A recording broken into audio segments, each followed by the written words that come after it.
إن تكفروا فإن الله غني عنكم ولا يرضى لعباده الكفر وإن تشكروا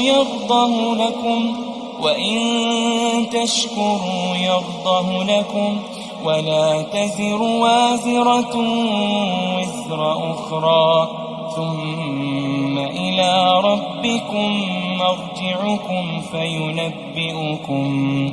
فينبئكم بما كنتم تعملون إنه عليم بذات الصدور.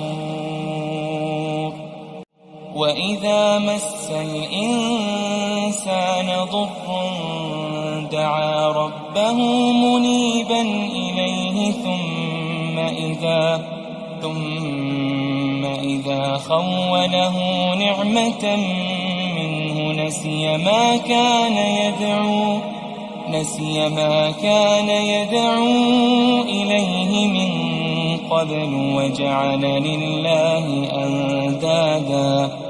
وجعل لله أندادا ليضل عن سبيله قل تمتع بكفرك قليلا إنك من أصحاب النار. أمن هو قانت آناء الليل ساجدا وقائما